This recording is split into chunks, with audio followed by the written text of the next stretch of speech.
My name's Lisa Appignanesi. I'm a writer and I've been an academic through much of my life too.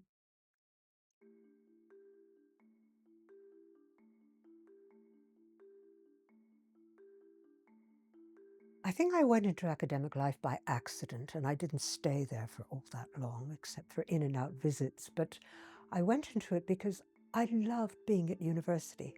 I went to university when I was 16. This is in Montreal, Canada. And I thought it was the most exciting place I had ever been to in my entire life. There were people from everywhere and of all kinds. There were people who taught you, who had real passion for what it was that they were communicating and seemed to have an interest in your understanding, and that was crucial. And then there was just the excitement of being with a lot of other people my own age and slightly older, and roaming around a campus, although this was a university in the middle of a city, so we're not talking about, elite institutions in their own ivory towers. And I adored it, and I flourished, and I went in thinking I would end up becoming a lawyer because I'd wanted to do something that I believed in, but was also practical. And because of the, passion of my first seminar in literature, I ended up doing literature and then comparative literature as a graduate student. So I stayed connected to universities for a lot of my youthful life. I also loved the fact that it was the place where you could question everything, that nobody expected you to take received wisdom as a complete and totalizing given. This was the 60s. And I think, the dons, the academics, a lot of them were involved in that feeling of liberation in the new as much as some of the students, or quite a few of the students. I guess the first thing to say was that this was a time of loosening formalities within the university. And I think the first Don that I remember speaking to me, he was at that point a very well-known Canadian writer, but a man of, to me, ancient years. I think he began a very early class by saying, this is in front of a lot of people, these were lecture halls, saying, I think some of you may have heard that I am getting a divorce.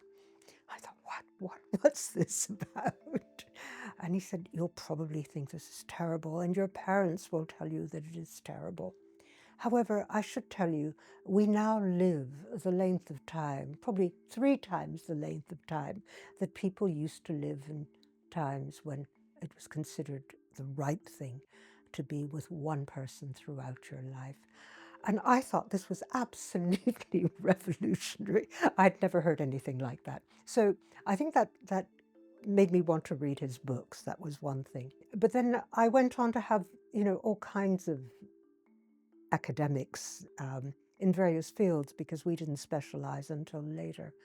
And I remember, for instance, going through the great, Plato to NATO sort of course, and it was brilliantly taught, and I learned a great deal from it. I got the basics of a kind of education. Um, and so I remember that teacher, he was called Louis Dudek. And I loved the historians. Philosophy was slightly a problem because although I was interested, I thought I was interested in everything then because I was hungry. I didn't come from an academic family. I came from a immigrant background, and people talked about books that they had read a long, long time ago in a different language. But I remember the historian very well as well because I just suddenly had an insight into the ways in which you could think about different times and different places, and indeed the sense that there was a history even to an individual life. And that's an extraordinary revelation to come. I ended up studying literature because of the passion of this young lecturer. Not that I had a passion for him at all, I hasten to say, but that he was so passionate about his work. And when he was teaching us Ulysses, which is a book that in those days particularly needed introduction because it was a difficult book, it was so exciting to be able to interpret, to learn about the classics while you were learning how to read, basically, and how to conjugate language in different ways, that I just fell in love with it. And that's what I did. So there's a few of my teachers. One of the first things I did at university was to decide that I wanted to work for the university daily newspaper. So I got very involved in journalistic life and became a features editor and so on. And one of my briefs, because my earlier language was French, was to cover the separatist activities that were going on everywhere in Quebec at that time. And a lot of the early separatists were, of course, or saw themselves as left-wing revolutionaries. They were nonetheless rather macho, as we would now say, and they had very determined views about things, some of which were views that I totally disagreed with. And yet it was exciting to see a movement taking shape amongst the young. And it was disruptive, and we went on a lot of marches. I was presumably covering it, but I was also part of it in some way, marching for Québec libre, or at least for the French language, and for the fact that the French were still a kind of nether class in Quebec at that time, and indeed in the totality of Canada. So that was my first experience, if you like, of the liberationist 60s. And then I came to Britain, and of course it was the time of Vietnam as well. So, you know, the great marches into Grosvenor Square, where the American embassy used to be. So I was part of that. I'm not a great marcher because I'm quite small and I don't like being surrounded by very big, tall people. And there were horses in that demo as well, so it was quite scary. But, you know, these were causes, and it felt like the right thing to do. And indeed, the British government eventually thought it was also the right thing to do, not to be pro the war in Vietnam. And then there was Paris 68, which I missed by a month because I was busy elsewhere. But nonetheless, there was that spirit still there in the streets and in the posters, and in the sense that things were changing and were going to have to change partially so as to give us less authoritarian structures.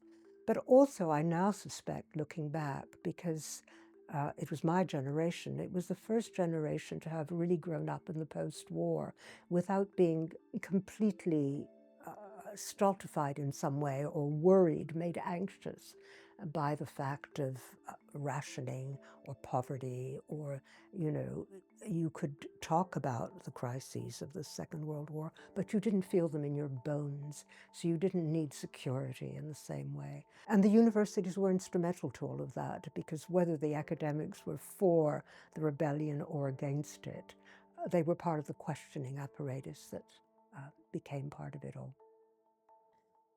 Well, after teaching for a while, I decided that I, for various reasons, wanted to work in London, but also to branch out.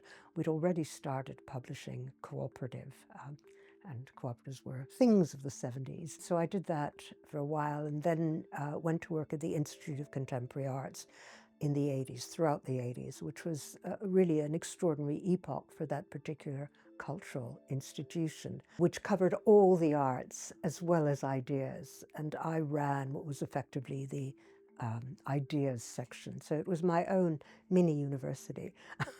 And it was very interdisciplinary and indeed multidisciplinary through the arts, the humanities, social sciences, the sciences. The politicians who were down the road in Westminster would come in quite a lot and staged really discussion events, sometimes lectures, but mostly discussions and conferences. And there were, you know, great people came, Derrida, Stuart Hall, Edward Said. I mean, any number of people who are still remembered today, as well as a great panoply of writers in conversation. And it was very early for writers to be appearing in public. We didn't have the festivals back then that we have now. I think it was one of the starting points for all of that. And they were writers from Britain, you know, many of whom became my friends. I mean, Salman Rushdie, Martin Amis, that whole generation, Angela Carter. And then from abroad, Mario Vargas Llosa, any number. I mean, 10 years, there were a lot of people.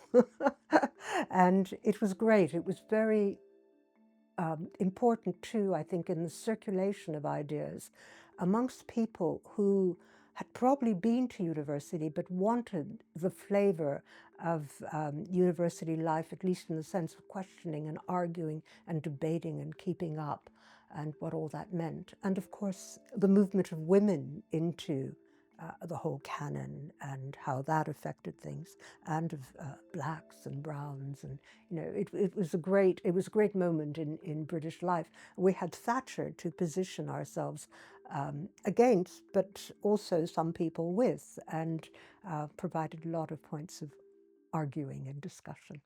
Well, I think the canon, like every discipline, like the sciences themselves, are constantly being rejuvenated, whether because of student demand or because you get new generations of academics in, and it becomes clear internationally as well that there are new areas coming into focus.